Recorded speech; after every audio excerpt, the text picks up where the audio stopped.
Hey everyone, so we're going to continue bringing out these clumps, and we're going to continue adding the darkening the shadows around the clumps in order for them to stand out more.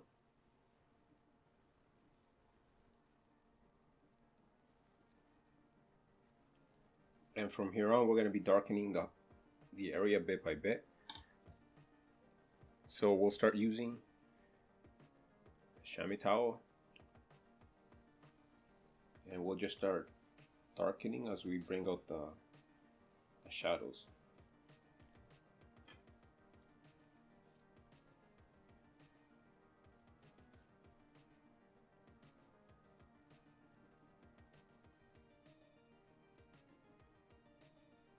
See, what we're looking for are these groups of hairs here, these clumps of hairs.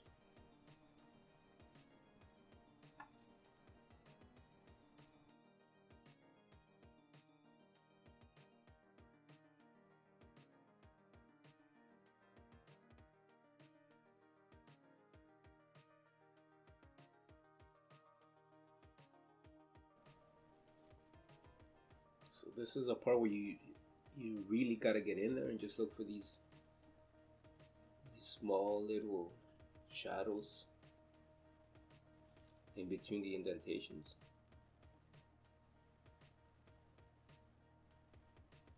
You need to choose the right ones because, like I said, it needs to make sense, right? So the darker you make the shadows, it means that the deeper that gap is between the hairs.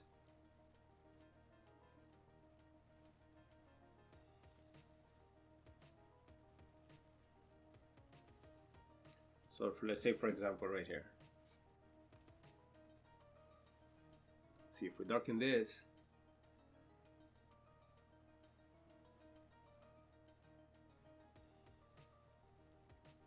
this area, this suggests that these hairs are lower than these hairs here.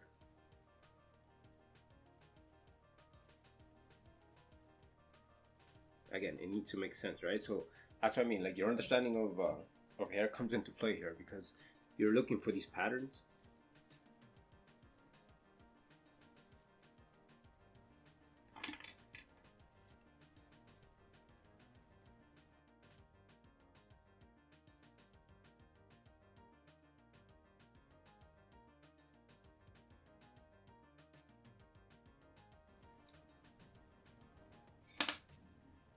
So we're darkening the shadows, but we're also darkening the hair.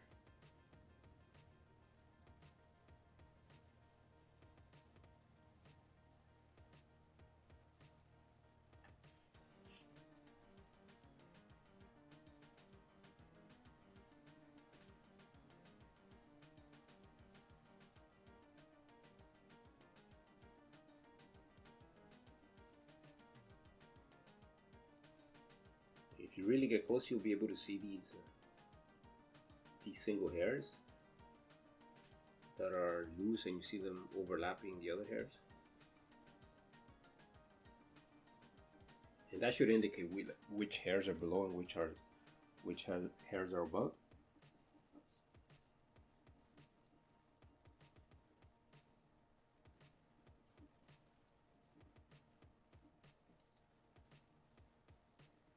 There's a lot of thought that goes into drawing hair, at least for me. I find it very that if you plan it out, that's how you get a realistic look to it.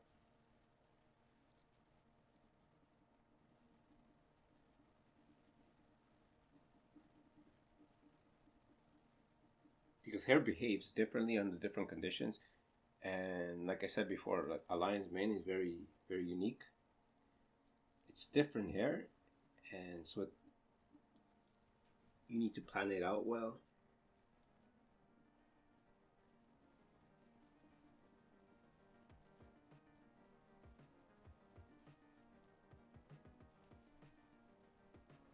Okay, I'm gonna start darkening it more.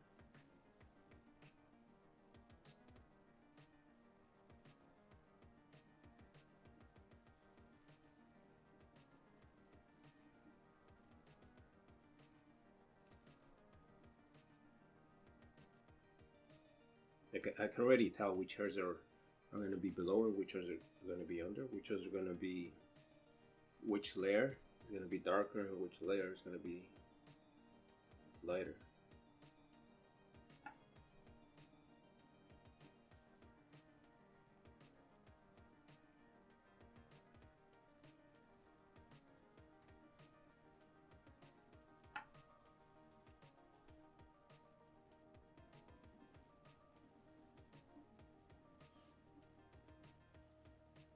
See here, I'm not following the reference image. Here I'm just going by my knowledge of hair, my understanding of hair. So I'm just looking for patterns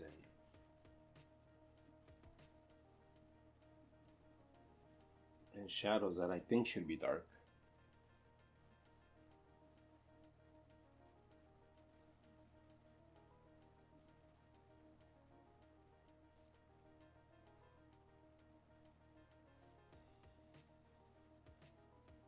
See, that's why you see me jump from one spot to another, because as I'm doing this, I see another spot here that should be darkened, and so on. So I'm always looking out for these areas that should be darkened, because like I said, by darkening certain areas, you're suggesting that that's an area that's under.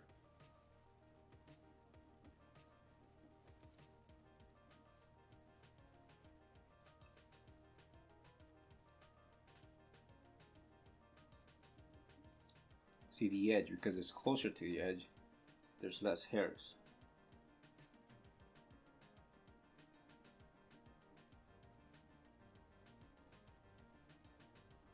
So you darken the shadows much more, because what's below, there's less light, so you can see through the in between the hairs.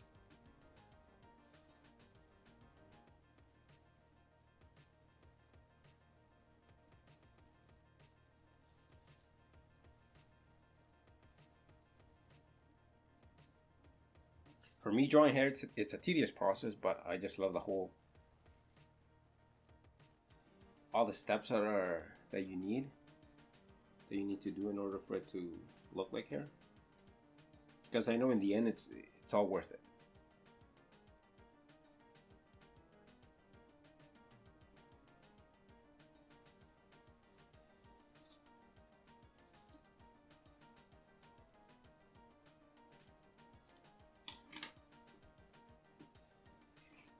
Let's turn it this way so we can see, get a different angle.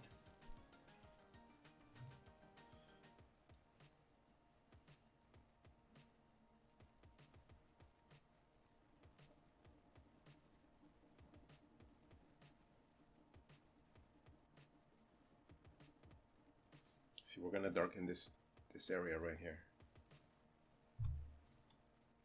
You have these two clumps here. So we're going to darken the area in between them.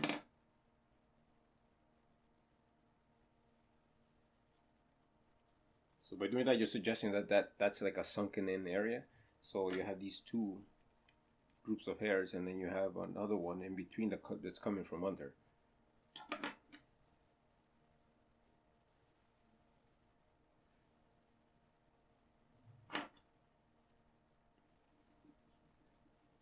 And then I'll go in and darken the shadows even further.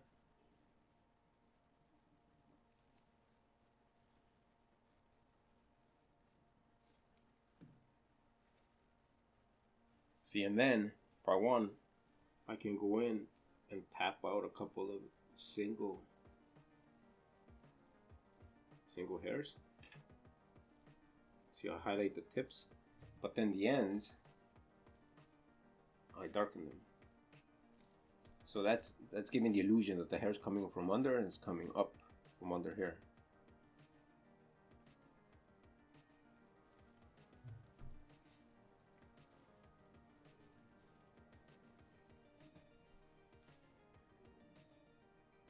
Usually these are the details that take the longest, because they're so they're small details, and as you can see, there's a lot of hair just even in this small drawing. So adding these small details can take a long time.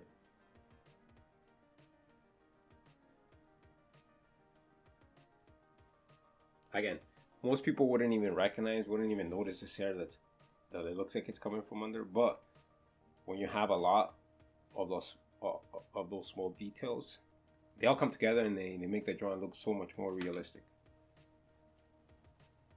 So it's a sum of all those details that makes the drawing look good.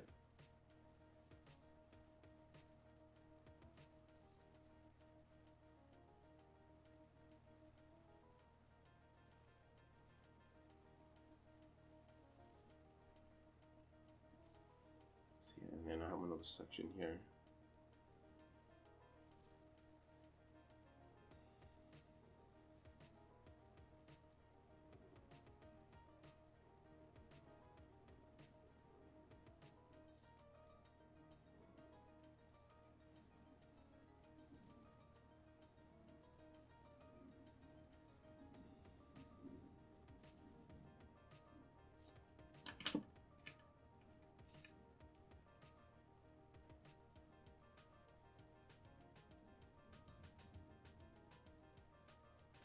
See, what you see here is not even close to the final drawing, because there's so many more details that needs to be added. But it's the same thing. It's just over and over. I'm just repeating the same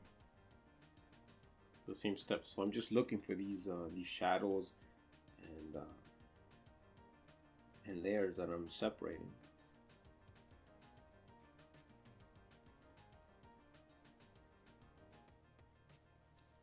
See, for example, here, I see these hairs.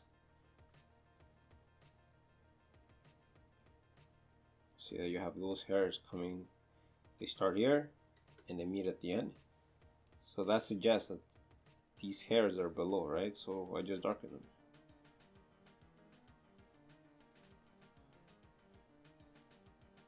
And just like that, you have two new layers. So you have this layer and then you have the layer below.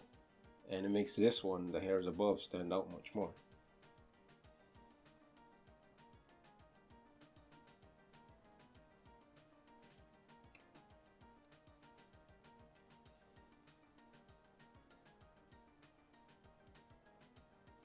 See, and this is the reason why when we're indenting, we start from the bottom up. Because when we're indenting these, we're indenting these hairs first. And then as we went on to the next layer, these indentations overlap those below.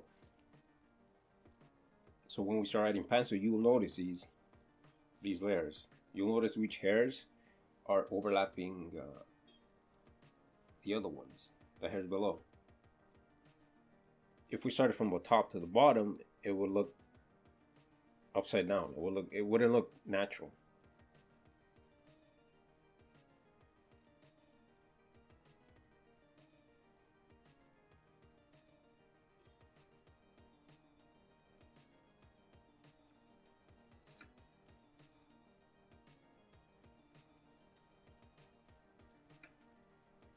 See, here we have a long individual hair coming down here. These are the hairs that we're going to highlight at the end.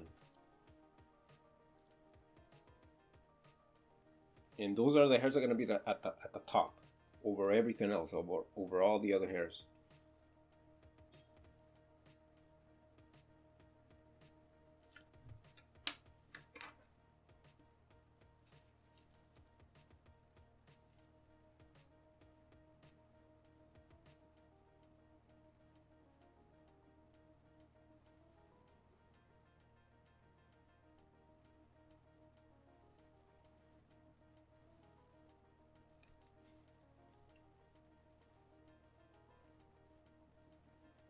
See, I'm going to darken this section here, just to suggest that these hairs are below.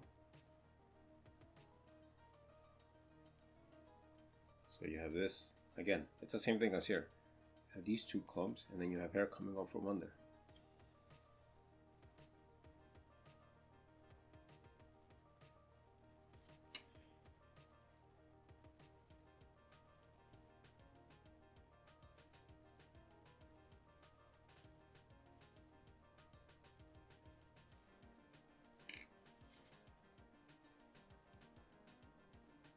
Again, I can teach you the technique, but then what's more important than that is your understanding of hair. So I suggest that you just study hair. Just grab some pictures of all kinds of animal hairs and just look at them. Just study them and see how it behaves. You'll be able to notice these clumps. You'll be able to notice the individual hairs, those loose hairs that I'm talking about. You'll notice how hair curls up, comes up. So hair is not just lines going on the paper. No, it behaves. It has different behaviors under different conditions and also under different lighting conditions. Because this hair would look different if it was under shadow.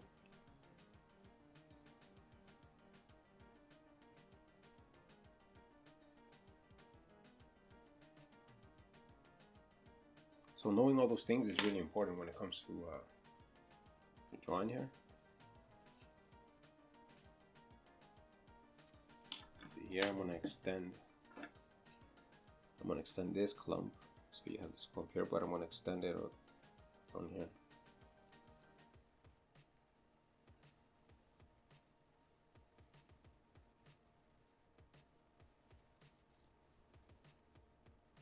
So you have a one individual hair coming up from here, and it comes on down to here.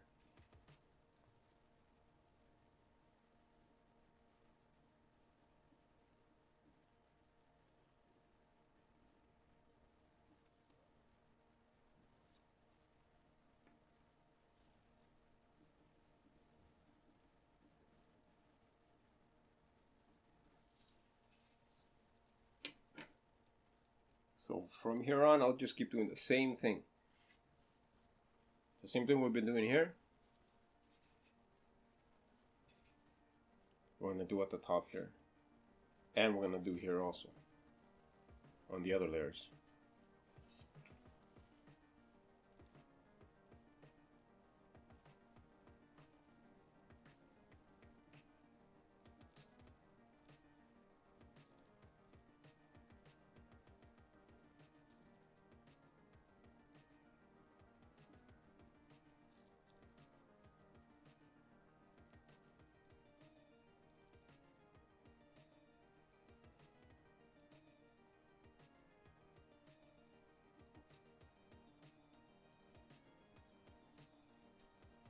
Okay everyone, so we'll stop here and then we'll continue on the next video.